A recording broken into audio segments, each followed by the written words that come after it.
Today's podcast is brought to you by Audible.com. Get a free audiobook download and a 30-day free trial.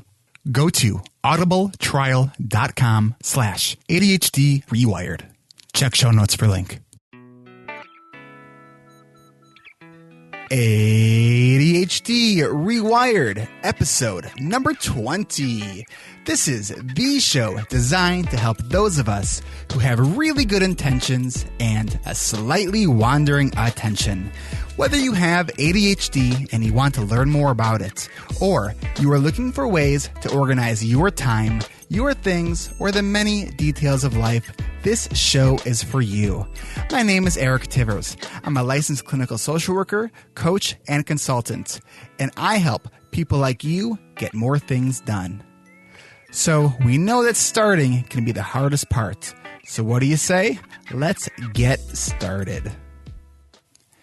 But before we do, I just want to let you know that this episode is a little bit on the longer side, and I apologize for that because I know that a lot of you guys have shared with me that you appreciate the shorter podcast episodes. This is a new format that I'm kind of experimenting with, and so in a lot of ways, I'm kind of starting all over again. So I hope you enjoy it. I had a lot of fun talking with Alan. So without any further delay, let's get started. All right. I told you guys last week that we're going to be mixing things up a little bit with starting to do some interviews. And we have an interview show today. So hooray. And I have with me, my guest is Alan Hauser. For a moment, I was just thinking, oh my God, I just forgot his name. Alan Hauser is the voice of shopping from last week. That was last week's episode, right? It was a recent one from last week, and he's been very active in our community group, and I'm thrilled to have him on. Alan, how you doing? Good. Doing great. And you didn't introduce my friend ADHD. Oh, yes. We talked about the intro beforehand. And, the fact that I remembered your name, I think we're more success. I really did have like a second. I was like, oh my God, what's his name? So, Alan, why don't we just start first by just telling us a little bit about you so people kind of get a sense of who you are. Oh, sure. Put the weight on my shoulders to talk about me. So I am an Indianapolis-based designer, and that's about it. I'm sorry. Wow. No. Exhilarating. No, so, yeah, 45-year-old male. I was diagnosed actually with ADHD about 2 years ago. Okay. So pretty much spent my entire life just like suffering, I guess, from that, and I didn't know why. I didn't know. So you were 43. Yeah. And before we really dive into that, because we will dive into that, because one of the things that I really want to do. You want to know me? I want to know. Who I am? Tell us about kind of what kind of work you do, your family, where you live, that kind of stuff. Yeah. So I am a web designer. Have my own business, and it's pretty much because I've been fired so many times, but I'm sure we'll get into that too. But married, I live in central Indiana. I live in a barn that we've converted. And, so it's my wife's an interior designer. And so it's not a barn because that's just the status of how it's become. Living there. Right. So it's an actual barn that's been designed. Okay. Yeah. Although it's funny you'd mention it. I know a few people who are like, my wife and I are both ADHD, but not me. But I know others, and I'm thinking, how in the world does their home look? It must be just insane. Not insane in that sort of way. Right. Yeah, I don't want to insult people, but you just have to know who I am. So yeah. So how'd you get into web design? Let's see. Let's see. Okay. I remember now. I remember. Yeah. So I went to art school and stuff. I mean, I was always kind of creative growing up. Mm-hmm. And after high school, I went to college for about 6 months, went to art school, and then left there and got a career. Actually, I went to school for audio recording and production at that point. So So I really wanted to be an audio engineer and started doing that. And I realized I couldn't make money at that. So then I got a job. I do want to tell you that, I've had a number of listeners give me some really good feedback. And when I say good feedback, it's like constructive feedback that helps me grow. And one of the pieces of feedback was in regards to some of the audio mixing that I'm doing. And you gave me a really great tip. And do you remember that you said to me, turn your headset, your headphones that you're monitoring your audio with as low as possible. Right. And I think that has really helped. So if the last 2 or 3 episodes have been better as far as the audio mixing that I've been laying in there, thank Alan. Yeah, well, well, you're welcome. It's actually when you're mixing music and voice. So that's kind of like an old school, like, recording school trick when you're actually mixing music and you're like, hey, we want to hear the lead vocalist. You can actually do that. You can lower your monitors so you can barely hear anything. And then you ask yourself, what do I hear right now? Oh, it's a voice. Perfect. And you can turn it back up and just keep jamming. But if all you hear is like a piano or in your case, if it's like intro music or something like that, then and you're talking over it, then you can't hear it. But we digress. Welcome to ADHD Rewired / audio training. Well, I think there's also a lot of creative types that are listening too. So I think that this is all, interconnected, as a lot of our seemingly unrelated thoughts tend to be. But so you were saying that you were getting into audio production. You weren't making much money in that. You did about 6 months in college, right? Yeah. So then I went to recording school and then started shopping around, like, recording studios and stuff like that. But it's like, Indiana doesn't have quite the market for that, like Nashville or somewhere else might, So, but you guys gave us Michael Jackson. Well, we didn't. Someone else did up in Gary. That's way up there. I don't know all about that. No, I think we gave you probably Axl Rose and John Cougar Mellencamp. I got to tell you that when I was a kid, me and my friend would actually get into fights over who was a bigger Axl Rose fan. Oh, and you I dressed up as Axl Rose one year for Halloween. And check the show notes on episode number 20 to check out the photo of Eric as Axl Rose. If I knew where that photo was, I would absolutely put it up there. I would also put up the video of me apparently getting hit in the head with a fly ball because I was looking at an airplane during Little League. And why I wasn't diagnosed with ADHD until college, I'll never know. Okay, true story. So when your avatar changes to the Axl Rose then we'll all know that something. We'll know something. Don't know how to finish that. So then I went and worked actually for 10 years at an audiovisual company, and then five of that was actually in-house at a pharmaceutical company where I was tested. No, it wasn't. It was still audiovisual, and I was doing like video production work and things like that. So it was like all corporate production. So that was 1990 through 2000, and then I started doing websites, and I got hired at a company and worked there for like 7 years as a web designer, and then.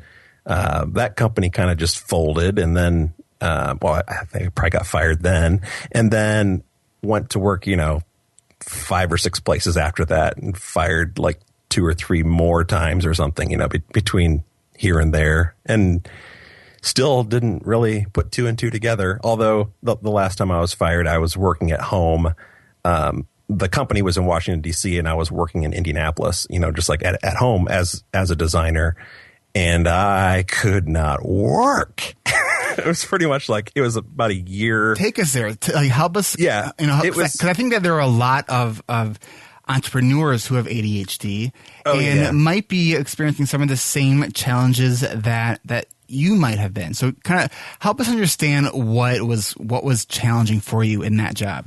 Sure. I think even before that, there were some triggers. I didn't know it at the time, but like I knew my mother had passed away. see if I had finished that sentence, it would have been funnier, but I had to go back and fix things like we do.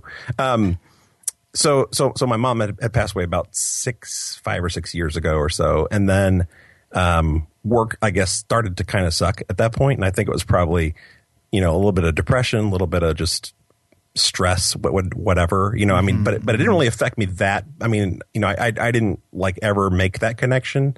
And then like I was working at one job where I absolutely hated it. I was sitting with my back to the owner and he had hired me to be a web developer. And I told him that I wasn't a web developer.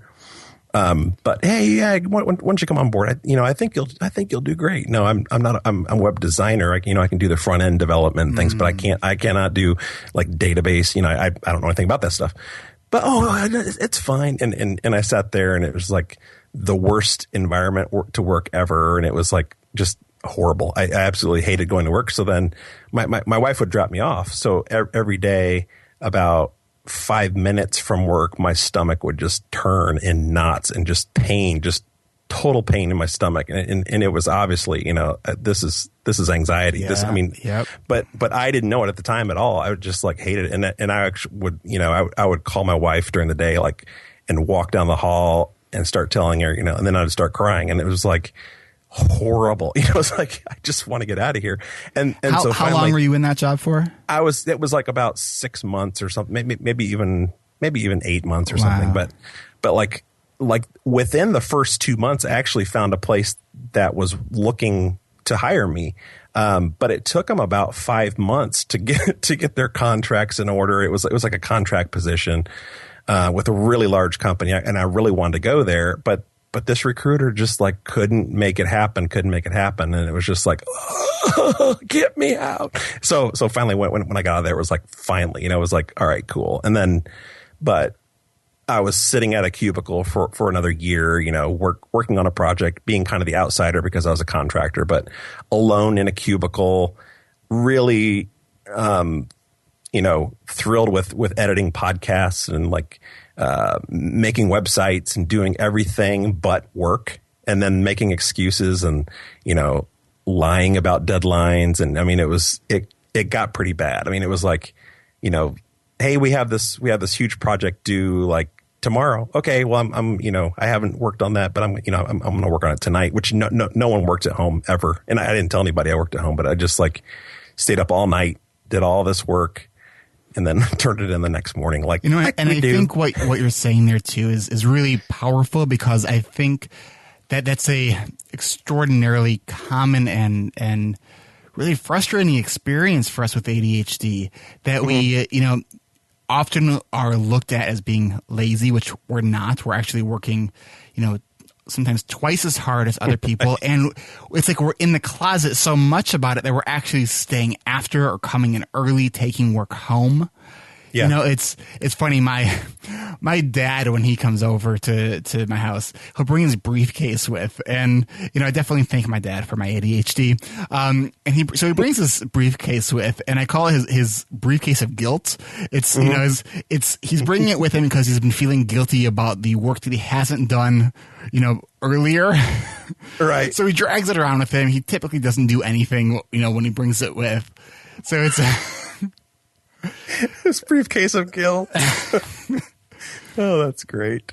But, I think that really kind of speaks to the idea of when people with ADHD are in a job that's not the right fit for them. It's kind of like working in their red zone, where they're trying so hard to make themselves fit into that job, but it's not working. And they're working so hard and doing it often in secrecy, because they don't want others to think that they're not capable of doing the job. Right, and, right. So it's ADHD is one of these things where can often come with tremendous skills and really kind of creative abilities. But then when it comes to any paperwork or anything that is perceived as boring, if you get an ADHDer who actually likes paperwork, then they're going to do really well with it. Yeah. I haven't met one though. Good luck. But, yeah, you're right. Oh yeah. I mean, and I think looking back now, like when I look back now, I can totally see that. But even I can look back today and I can actually talk about that and be really honest with myself and say, hey, today I pretty much blew the entire day. I pretty much wasted about 5 hours of just emailing back and forth, and not really finishing much of anything. And it's like once I realize that and start to see my phone rang and what's happening, I'm looking down. Who's calling? Come back to us, Alan. Come back. Oh God. Oh, but anyway, yeah. So I lost the whole day. But yeah, I mean, as far as those deadlines and like sitting in the cubicle and just like pulling the wool over your boss's eyes and stuff like that. Oh, must have been a server error. I don't know. I'll get that going. No, I just totally deleted receive that email. I don't know what happened. Yeah, must have been. I'll call IT. Okay, and those things are probably a lot easier in like large companies for people. It's like knowledge workers aren't always that knowledgeable, and then they have like really long timelines on projects instead of like what I do now. It's like pretty much I'm juggling many clients, and it's like I can't really stay in bed until 9 a.m. I can't goof off most of the day, and I mean I can hop over and email them so let them know I'm still alive, but then I can but it's hard to fly a kite and do web design at the same time. That's really what I'm saying, and we're gonna dig into that in just a little bit here. Come on. But what I want to do before, because you're still, I guess, in relative terms, your diagnosis is still kind of recent. It was about you said 2 or 3 years ago? Yeah, very much. Alan, very much what was your initial, well, first, what was that tipping point that kind of drove you to get that diagnosis? I was probably actually better off then than I was today. I mean, like if I were to kind of, compare. How so? But, just about the stress, just about the number of projects, just like, clearly I wasn't getting things done. So there's a lot about that. So it was the overwhelm, just everything kind of piling up on you. Yeah. And there actually was a lot of that anxiety still. Like, I would hear like the blood rushing in my ears. I could hear like my heartbeat. I could, it's like my stomach would hurt. That's how I feel when I have to do paperwork. I'm not even kidding you. Really? Yeah, really? I actually have my wife will come over to my office about once a week and go through stuff with me, and we have a 45-minute limit because after 45 minutes, I go to the bad place. Like I actually get physical anxiety from it. I get irritable, and I can't tolerate it. And because I know it's so important, part of our kind of my system that I have is she'll come typically once a week, and we know that it's just we can do it for 45 minutes, and if we stay on it every week for 45 minutes, we can typically get through the stuff that I just put into my inbox pile. Yep. But I really, even though there are times where I need to, I can't. Like my brain just starts to shut down. Let's talk about that. Talk about your inbox pile. Before we do, I have notes here. I'm going to stick with my notes. See, I'm trying to steer us off. You're doing very well. It's not going to work. My Adderall hasn't worn off yet. Okay. So how'd you get your diagnosis? You went and saw a doctor, a psychologist? Yeah. Okay. Yeah. I basically Googled, and I just found I was like, probably want to meet with a woman. I don't know. Just something about it just seems easier to me because I'm very fun to talk to. I like to have a lot of fun, and there's some people who are just it's easier, I think, sometimes. But like this person that I met with, she was okay. I mean, she was just more MD than psych, I guess. Okay. But I don't know. But I think I just kind of knew that I need maybe some pills. So I was like, okay, maybe I'll do an MD instead of someone who's gonna put glass cups on my back and heat up some pins and stick them in me. I don't know what all that is, but I'm not sure either. I don't know. That's not how I do diagnosis. Really? So did they go through the rating scales and okay. we did that. I mean there was a long kind of a written test thing, and then I said we'll speed up a little bit. So the doctor they confirmed your diagnosis. Yeah. What was your initial reaction? Thrilled, relieved. Also like mild depression too. So yeah, I mean, just as far as like knowing that, it was like, oh, thank you. So you have that moment of hope, and so yeah, because it's a kind of the extreme of all emotional states when you get that diagnosis. I mean, I remember for me having that sense of relief, yet at the same time, I started taking Adderall when I was in college, and I got that diagnosis, and I really clearly remember for a few weeks feeling quite depressed. And I think part of it was that notion of, oh, now I could focus, and how different my life would have been if I would have known sooner. Mm-hmm. Absolutely. So who was the first person you told? Was it your wife? Yes. Yeah. She was actually out waiting in the car. And then, yeah, it was kind of like breakdown time. Oh, look at me. I'm alive. You know, it's like, oh, you know, it actually felt really good. Sorry about all the noises and the singing. That's pretty weird stuff. That's okay. It's making it dynamic. Because if you were talking like this the whole time, and every question I asked you answered it kind of like this, if I was reading it, this would be the best episode to fall asleep to. It says asterisk sing here. So after your wife, who would you tell next? Probably, I think some people on Facebook. Actually, no, I remember what it was. There was like a little Family Feud kind of thing. Well, it was like my father had passed away like a year probably before that I found out. And I think that probably led to a bunch of it, because I mean, to the stress and to the just kind of like blowing up at that point, you know, just like I need to do something about this. But there was an issue with the stepmother, and then like big issue. And then so I basically like voiced that on Facebook to like friends and family. And that wasn't a good idea, because it was just like, but it felt good. That's all that matters. As long as it feels good. That's right. Deal with the consequences later. That's right. Let me know how that works for you. It pretty much alienated my brother. I mean, he pretty much, why are you doing this in public? And then I was just like, I don't know. I was pretty much like, well, here's what I found out. I have ADHD and I have depression, and it runs in the family. Exactly. Yeah. So, I mean, yeah. So there's all that. But since then, I mean, there's been lots of healing. There's been, you know, it's like I've finally realized what's going on. I'm coping with it a lot more.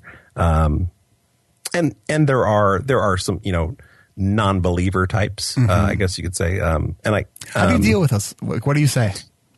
Well, sometimes my wife is one of those.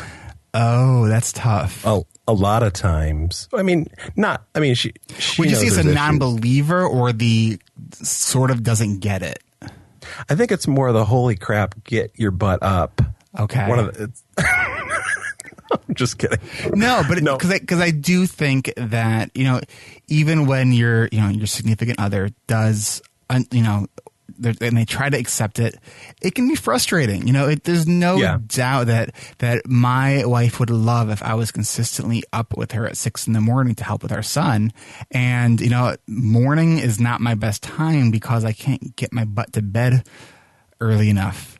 And I feel bad about it. And I know it's harder for her. So I think that acknowledging it and owning it, and kind of consistently trying to do things to improve on it are really important. You know, there's a lot to be said for a genuine apology. Absolutely. Yeah, without a doubt. And I mean, I think a lot of what happens to us is it's like her mom is kind of the same way too, where we're pretty convinced that she has ADHD. And so my wife is just pretty much like dealing with two people. It's like the two people she loves the most in the world. So it's like, you know, probably very much hard on her. And she's very organized and just fantastic. It's like she'll come through and like, you know, I'll go get some carry out. I'll come back and my desk is like perfectly clean. And it's like, even though there was probably some paperwork or whatever, I don't care. It's just like, thank you. You know, it's so perfect. So one of the things I want to kind of talk to you about too, because I want to get people on this show who are really working at managing their ADHD. And I think that people who are, finding success in with life, having ADHD, have a lot of kind of perseverance with life and a lot of resiliency, because we know, me and you, we don't take for granted how hard certain tasks can really be, or even certain phases of life can be, transitions and things like that, but there can be countless invisible barriers that can really make progress and success much more challenging for us. So I'm wondering, and you were kind of starting to go into this a little bit earlier, but I'm wondering if you can kind of take us to a time in your life where you felt like you kept running into brick walls, or maybe even worse, getting knocked down by them. Yeah, I mean, like a story about maybe where things were just like at the living end, like, what am I gonna do, kind of thing. Yeah, either that, or like you kept like trying stuff and you weren't getting anywhere, or you were trying something and you were kind of striking out kind of miserably, and you were really feeling down. Because you have your own business now, so you have obviously moved through that. But if was there a real significant time that you can remember that was like almost a transformative time for you? Yeah, actually. So my wife was in the hospital like this past spring for like a week. She was having a procedure done and this and that, but and because our dogs they have to use a restroom outside, right? Like dogs do. And I remember driving and, we couldn't get a kennel because of the shots. It was pretty much ADHD hell, that everything that happened, because it was like, okay, she's going to be admitted to the hospital. Okay. What are we going to do with our dogs? Okay. Well, I'll contact this kennel. Okay. Well, they have to have their shots. Okay. Well, I'll call the vet. The vet says, okay, well, they can have their shots, but it won't matter. It's not going to take effect for, a couple days or a week or something like that. Okay, well, we can't do that. So fine, whatever. Just keep the dogs at home. I'll just keep driving home. So I stayed with her like every night at the hospital, and then I'd get up at 5 a.m., drive home, which was like an hour drive, and then let the dogs out, and then like clean up the pee and the poop, and then deal with them, and then go back, and then come back, and like 10 hours later, and the same. It's like they can't last that long. There's no way. Oh no. So after all that, and then like towards the end of the week, I came home. I didn't have my wallet, and let's see. Oh yeah, and my gas light, of course, was on empty. Like it is for everyone, and. I pull in at home and I'm thinking, okay, I'll just go get gas. So I go ahead and drive to the gas station, get out. Oh, I don't have my wallet. I forgot. I knew that like 5 minutes ago. Drive back home, find some cash. And then like the whole reason why I'm going over by the gas station is to get, like some food for lunch. So then I go back and I'm like checking out my iPhone, and then there goes the pump. Clink, totally full. What? Oh, I only had like $7 cash. No. Oh, yeah. So then I had to go in, and like, luckily I know the people that work at the gas station and they're cool. Then I was like, okay, I gotta get some lunch. Oh, didn't have any money. So then just like, okay, I just drove back to the hospital, whatever. But it was just like the most nightmarish day. And on the drive back, it was finally just like, you know what, this is, I'll just start a new day again. It's never too late to start a new day. So I'm kind of do it right now. And it was kind of like, all I could do was just laugh at myself. It was pretty much just like play music really loudly, roll down the windows and just enjoy it. Just here we go. And I was just more like, and I went back and told my wife the whole story, and it was just more fun to tell her like how unbelievable this was. It sounded like a comedy of errors. Right, exactly. And I mean, these are the kind of things that I'm sure, like, Woody Allen or, someone like that is probably writing all these things down, and like throughout his life. And it's probably the same way, it's like, this stuff can't happen to someone, can it? Oh, I guess it can. And that's the thing. This stuff does happen to a lot of people. Daily. Well, that's the difference. It's with ADHD, these are the stories of your life. Where with my ADHD, this is a really interesting story that happened once in my life. Right. Yeah. So that's the difference between a bad day and, not managing the ADHD. So, Right. so you've already been diagnosed at this point. Yeah. Right. And so you kind of just wrote that day off as just the kind of a comedy of errors. If it could go wrong, it did go wrong. Well, yeah. I mean, that was right in the middle of me thinking that I didn't need medication for 6 months. So it was like, there's some good evidence that you don't need medication. So are you on medication? Oh yeah. What do you take? I'm Adderall. So I'm back on Adderall now. And actually when I was first diagnosed, I was given Adderall, and it was like it'd make me really super shaky. So I had to like lower the dose, like to like a half of a 5 tablet, like 2.5 milligrams or something like that, like once a day. And I was like still shaky. And then like my doctor never said, hey, don't drink this with caffeine. And I didn't ever know that. I talked to a friend 2 years later who's like, oh, you drink Monster with Adderall? You drink a 6-pack of Monster with your Adderall? Not recommended. No. I mean, like, so now it's just like, I don't even need or drink caffeine now when I'm taking it. It's like, fine. Okay, great. It's interesting. I love coffee, and I used to drink a lot of coffee, and I'd be drinking caffeine all day long. And I think it was like maybe 7 or 8 years ago, and I'd already been diagnosed and been taking medication. And I went to my doctor because I'm like, Doc, I'm sweating constantly. And so we were talking about it, and he asked, well, how much caffeine do you drink? And I said, well, I have like 2 or 3 cups of coffee in the morning. So, okay. And then I, mentioned that my cups of coffee were 20 ounces each. And then for lunch, I had one of those like 24-ounce Arizona iced teas. And so he said, what if you just cut back on one of those? And so I did. And then I cut back some more on the coffee, and, the sweating stopped. So, yeah.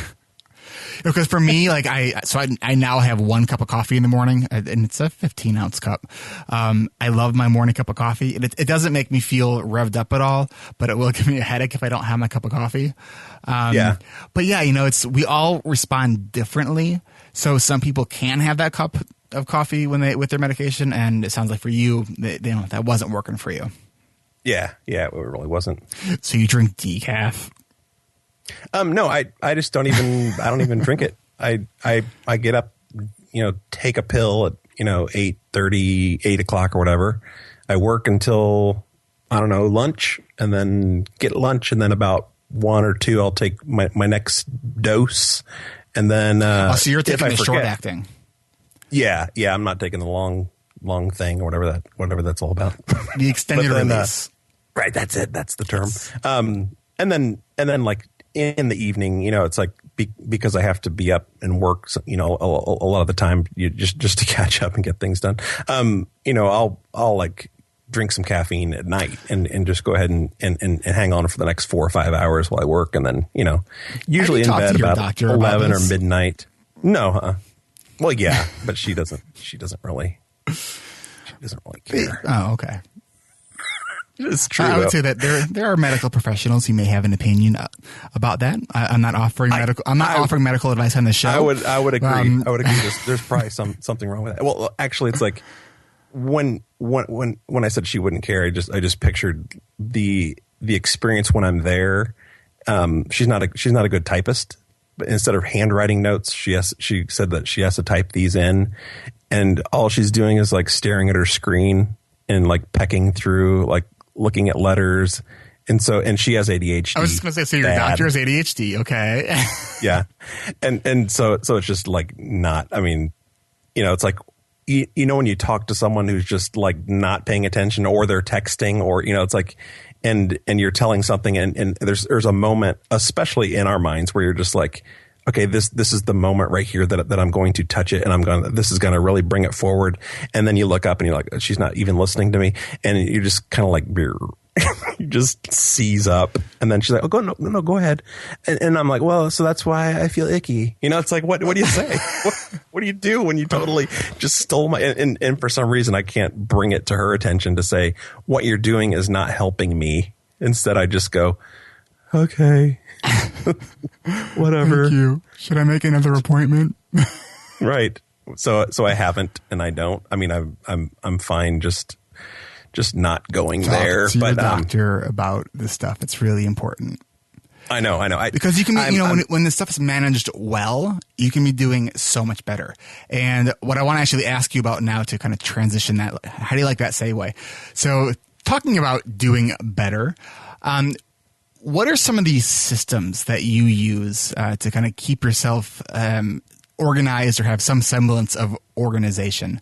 I know that in the Facebook community group, you share a lot of apps that you use, and thank you, because I love that you do that. Because we're both kind of app geeks. Like every single, I use every single app Ever. that's out there, and like just one for each project. So. Which might actually work. I'm laughing. That might actually work. I'm going to try that. You know, that's not a horrible idea, because there are so many different to-do list apps and like project management apps that if you just segmented them, put them in its own folder and label the folder based on the client. Yeah, but then I'd not use 20 apps. So that I'd rather use 19 and the one thing that I'm supposed to be doing, I'd rather not use that. So that's how things work. So what is working for you? So like, you have no idea. Right. Like 15 years ago, my company sent me to it was like a 1-day training course. It was kind of like an intensive, like, it was called Priority Management. And it was like, spiral, well, not spiral, but just like notebooks that were like, there's 365 pages in a notebook, and you just put in like a couple months and move forward. But it was the concept of, driving down the road, have a thought, write it down. And this was before phones. Whoa. You write it down and you, okay, that's off your shoulders. Wow, cool. And then because when you're going to get home tonight, before you go to bed, you're going to plan through your day tomorrow. The so it's like, okay, that's the missing piece for a lot of people's ADHD management. Right, they capture everything, but they don't process it. Yes, and that's my big problem. I mean, because I can capture so many things. I mean, I have so many back burner projects that I used to think were just amazing and such cool ideas, and come and went. they're all just, I don't know where they are. But anyway, yeah. So it's all about processing. You're exactly right. And I think when I did that, when I first learned how to do it, there was like 1 or 2 weeks of straight just like again of just like perfection about there was no like feeling of burden or like I didn't have to worry about forgetting this thing. It was like, I'm going to do it because I have a phone call coming up and it's going to take me 15 minutes for this phone call. And then after that, I'm going to do this other thing. And it's like, cool. But when I stopped using that, it just went slipping right back in, So I find it's exactly the same today where, I'm going to find a new app and, oh, wow, this app does, something different. They're all the same. There's nothing unique or different with all the apps. They're all the same. It's just true. And it took me a while to kind of figure that out. And yes, there are certain things that do things better than other things. And sometimes I switch up how what I'm using, but then that becomes my main thing. But that processing, that's like you have all the tools and all the keys to information, but the processing is taking the key and unlocking the lock, and that's right. So it's like you have the lock, you have the key, but you're not putting it together. You're going to remain stuck. Yeah. Well, the weakest point in all of it is you. I mean, that's what it comes down to. I mean, like the app is perfect. It's going to do its alerts. It's going to categorize. It's going to lock everything, and you're not going to lose it. It's going to do the work for all these you. Devices. Right. And that's where I think too that the accountability piece is so critical, because when we think about ADHD in the framework of knowing what to do but not doing what you know, having that extra kind of piece of accountability to help us process, to help, to tell somebody else that might even be in the same boat as you, that you're going to do this thing, and then you're waiting to check in with them about that thing, can be so powerful. Now, I know that I'm launching the coaching group pretty soon, and a lot of the accountability tasks that the people have been participating in on our Facebook group have been pretty active, and it's been really exciting, and it's actually helped me get a lot of stuff done that I've been putting off for a while. Have you participated in any of those accountability tasks? Yes, some of those I have. I think, when I'll just be completely honest with you. It's like when I start to see them now, it's like the lizard brain in me or someone says, "Oh, I don't want to read this one because this one seems like it's going to be." I swear that's exactly what I did. I mean, and I've done which it like, one? So like probably like the last two or something, and I'll go through and like. I have to be honest with you. That's what I have to do. So, I'll go through and like skim, and then I'll see someone's really short comment, and I'll just give it a like, and then move on. And like, oh, if you really like me, you'll actually give a thoughtful comment.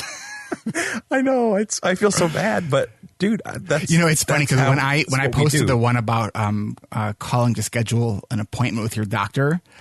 So I wrote it all out, and I was literally sitting there with my finger on the mouse, and I was like, should I post this? Should I post this? Because I've been needing to schedule a annual physical for so long, and I knew that if I posted it, I was going to actually have to do it. I probably sat there for 5 minutes really debating whether or not I actually want to hold myself accountable to this. And I was thinking about it every single day, and this was on a Wednesday, and then the following, and I gave everybody a week.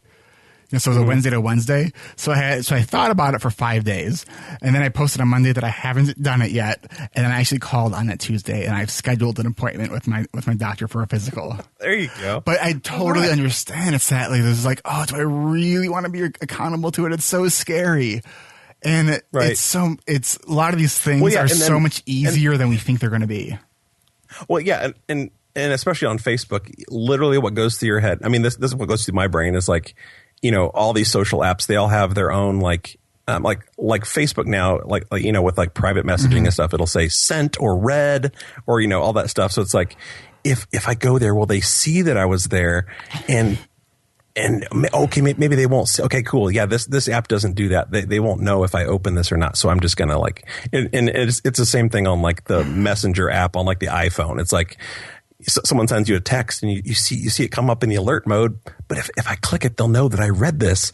Ooh, I better. I love what you said yesterday. I think it was in the messaging on Facebook. You said, I think it was, ew, I see you typing. Yes.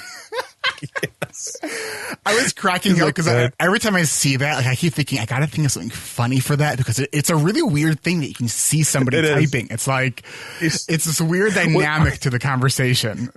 Absolutely, because you sit there waiting like this is going to be amazing, and you see that little bubble going on for like a minute, and then it's like, okay. And you know that they're just hitting the delete button, and right.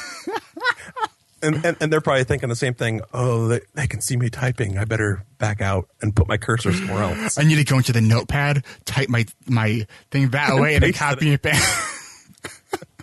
Right. Yeah. Sometimes I'll even do that. I'll be like, I'll have something in my clipboard that's like, some amazing thing that I really wanted to say, but instead of I'm like, hey, how you doing, Eric, on chat or whatever. Hey, good, Alan, how are you doing? I have a question for you. Bloop, there's my big long thing that I really came here for. I don't care how you're doing. I just want an answer to this. And it's like, but that's actually, in a lot of ways, that can be a really smart productivity hack. It's the idea of using a canned response or a canned email. And I've been using that's one of those things that I thought about doing for about 3 or 4 years, and really in the past 6 months or so, I've been starting to do more of these. So when I get an email from a potential client, why am I going to sit there and rewrite the same email that I've probably written 100 times? Absolutely. Like it's doesn't make sense. So it's the more we can automate these things. Absolutely. Okay, so we are getting near the end. And of course, I'm not surprised, but we're going longer than I wanted to. It's just so darn fun. Do you have a favorite book that has helped you just maybe either in general or with your ADHD that you want to recommend? There's a book, Making Ideas Happen by Scott Belsky, Belsky. And Scott Belsky actually started Behance. I don't know if you've ever heard of Behance or not, but it was actually It's still around. I think Adobe bought it recently here, but he actually started his own productivity app called the Action Method, and it was actually based on notepads. I think it actually started with notepads, basically just like a grid, and it's exactly what we were talking about before about, here's something I have to do. Let me put it down on this pad, and then there was actually a back burner area within the pad. And the concept was that you'd kind of go through your day and you'd plan out your next day and you'd kind of use this, but it was very, very well designed. I mean, just like so minimalistic, simple.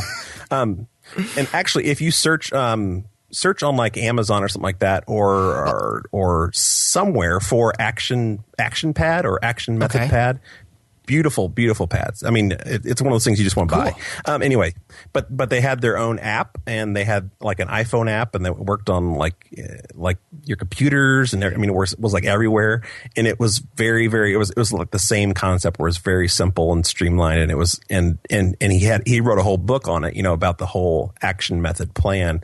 And it's a lot like getting things done, but it's made for the creative mind. It's made for people who are just like wanting to make their ideas happen, and like why don't your ideas happen, et cetera, et cetera. But that's great, fantastic. So book. Guys, if really you want to check that book out, it's actually available on Audible.com, and I am now affiliated with Audible. So this book is recommended by Alan, and if it's recommended by Alan, I recommend it to you guys. So I actually did go and check it out, and it really looks like a really good book for people like us who have lots of really, really good ideas. So let's take those ideas and actually put them into action. That's making ideas happen. And you can make getting that book happen for free. Audible is offering a free audiobook download with a free 30-day trial to give you the opportunity to check out their service. So you can download Making Ideas Happen or the brand new book by Thomas Brown, Smart But Stuck, Emotions in Teens and Adults with ADHD. To download your free audiobook today, go to audibletrial.com/ADHD Rewired. Again, that's audibletrial.com/ADHD Rewired for your free audiobook. So we are getting to the very, very end. We're actually beyond the end. I have just a few more questions before we get into the random question round, which I'm really, really excited about, because this is going to be the part of the show where I ask you things that actually have nothing to do with ADHD, which, then paradoxically has everything to do with ADHD. Mm-hmm. But before we do you have a favorite quote? Favorite quote? Yeah. It won't fail because of me.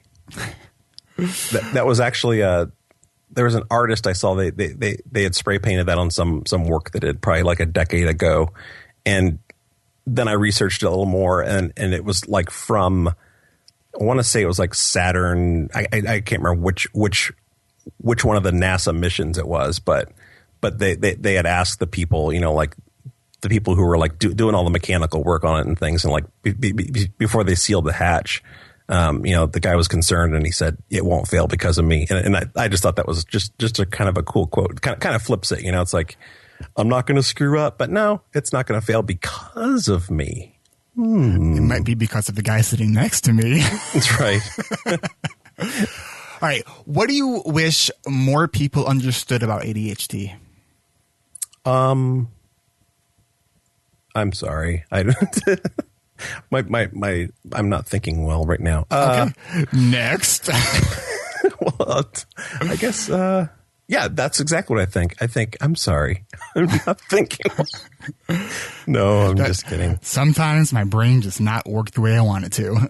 Yeah. No, I always wonder, like, if I tell my clients, what would they say? And I've had times where I've actually told, my clients when they're like on the verge of, all right, we're done. I mean, unless there's something you can do to rescue this project. And I literally did that. I explained that I'm sorry. My management is poor at this point, as far as my ability to deal with communication, et cetera. And didn't you say that you recently hired, when we were talking earlier about that you recently hired a VA? a virtual assistant? Well, I've actually used a company called Fancy Hands. Okay. Over at fancyhands.com, I believe, or .net.com. Okay. And yeah, that's a really fantastic service. I mean, it's not cheap. I think it's like, I want to say it's like 5 tasks for $25 or like 25 tasks for like $70 or something like that. Okay. So, but basically you're always connected to it. You know, it's like in your iPhone, in your whatever other device on your desktop. And you can either email, which sometimes I'll just do that where like, you know, a client wants to meet.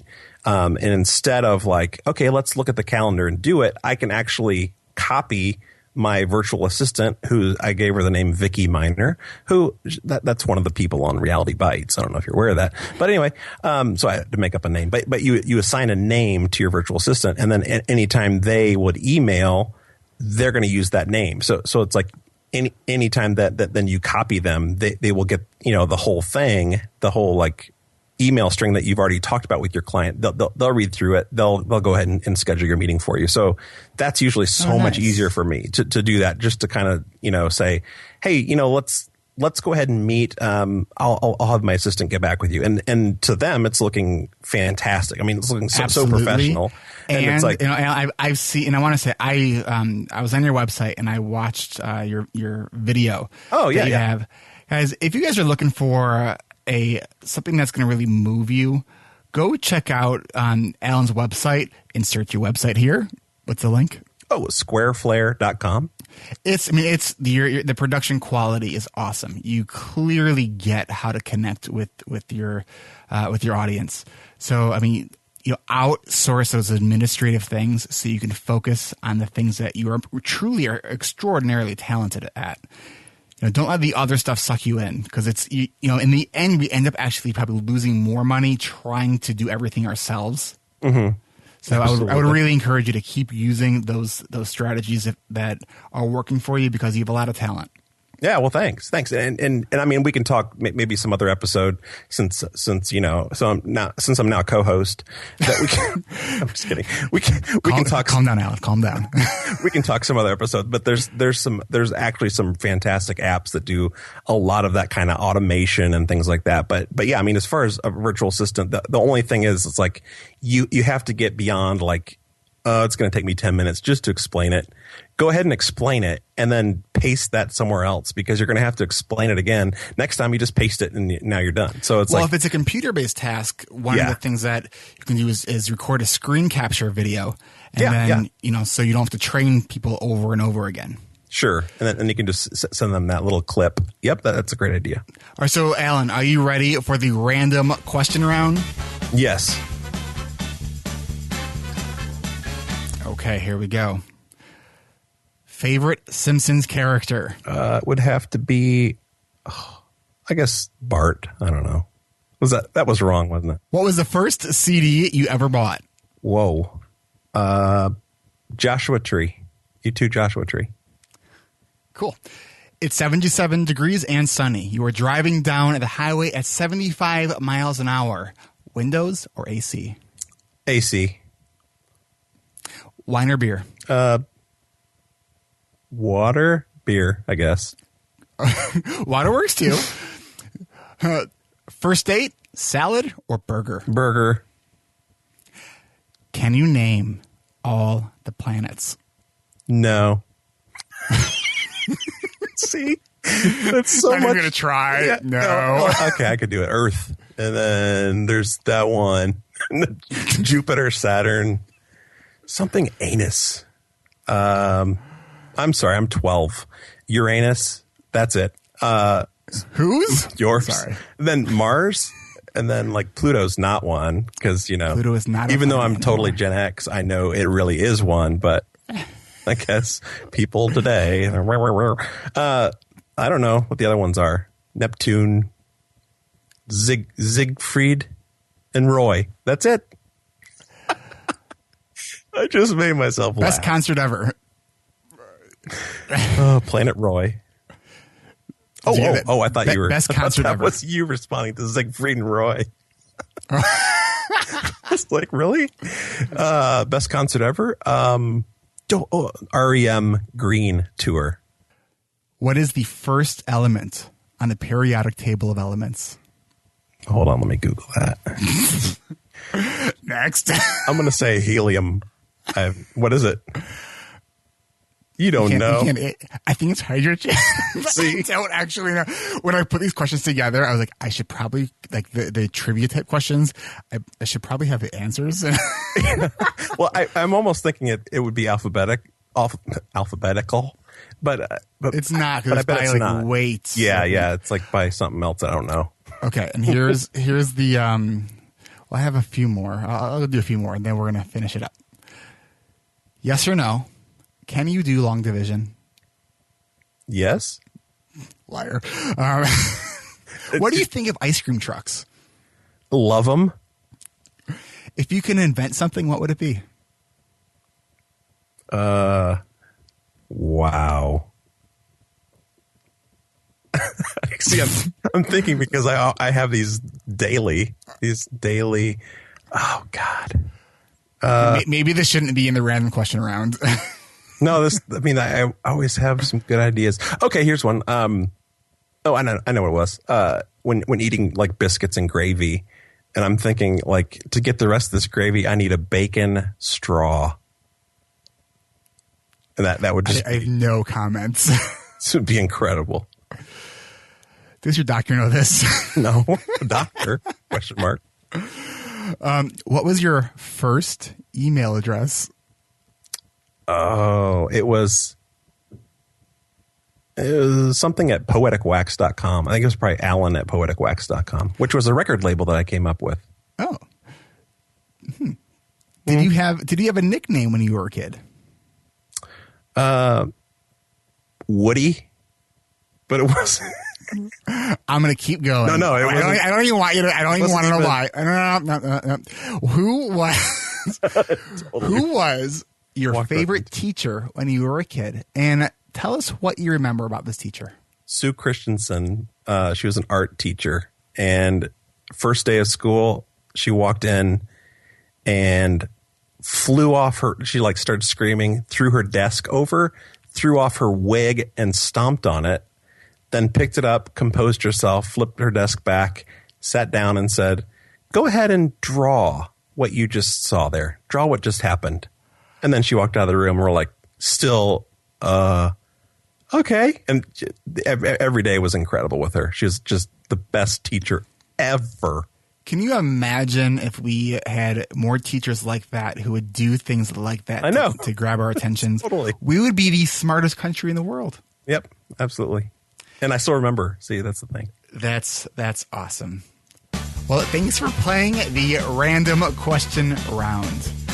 So I want to thank you, Alan, for coming on the show. We'll probably have you on again. In the very least, you'll take us somewhere else on one of your audio journeys. I didn't even get to ask you about your completely random podcast that you do. Maybe we'll post that on the Facebook group. So please leave your thoughts and comments with us at ADHDrewired.com or at facebook.com/ADHDrewired. If you are not on our Facebook group, please join our mailing list because we have some announcements coming up really soon about the group. And I'm getting ready to put out some videos absolutely for free that are going to teach you how to do mind mapping, some prioritizing, and really help you get things done. So you won't want to miss that. Alan, if people want to reach you, how can they contact you? They could actually contact me through my website. I guess that would work over at squareflare.com. Or I'm actually on Twitter all the time too. Pixel Melter is my handle. Fantastic. And now I just realized, I need to cue my outro music, so I'll edit this very last part. And well, podcast listeners, you have just listened to another episode of ADHD Rewired. I want to hear from you. Let me hear your comments, feedback, or questions. Go to our Facebook page at facebook.com/ADHD Rewired. We're getting close. I know I keep saying it, but I'm actually putting out and creating some really awesome content, if you're not on my email list, now would be the best time to sign up. I have some videos that I've been working on, and if I do have to say so myself, they're pretty awesome. I would want to watch them. I would even pay for them. But you know what? You don't have to. They're completely free. So make sure you get on my email list, because I'm also going to be announcing some free webinars that I'm going to do really soon. Because this is how I'm going to let you guys see whether or not you want to be part of an exclusive group of 12 people who are going to join me for 3 months of coaching and accountability. So check your email inboxes, but don't forget to sign up for my newsletter at my website, ADHDrewired.com, or text TIVERS to 22828. And as always, the only way people find this show is by you leaving ratings and reviews on iTunes or Stitcher and sharing on Facebook and your other social media channels. If you guys liked this interview show, come and join our community. We have right now 30 active members who it's amazing how much more stuff we've all gotten done because of each other. In 5 days, I will be getting on a plane and heading down to Disney for the Adhd conference. So if you're going, please come and say hi to me. I'm going to have my recorder, and if you want to talk with me, I'd like to talk with you. And I'm going to hopefully put together a montage of different audio for an upcoming episode. While it's going to be really tight for me to get in an episode next week on time, I'm going to really do my best to not miss a week. So I will see you at the most magical place on earth, the Adhd conference at Disney. Have a great week. So I asked Alan, why did you end up getting fired anyways? And what he said kind of surprised me. Okay, this is the moment right here that I'm going to touch it. I was sitting with my anus. Okay, that's enough. We'll see you next time. I feel icky.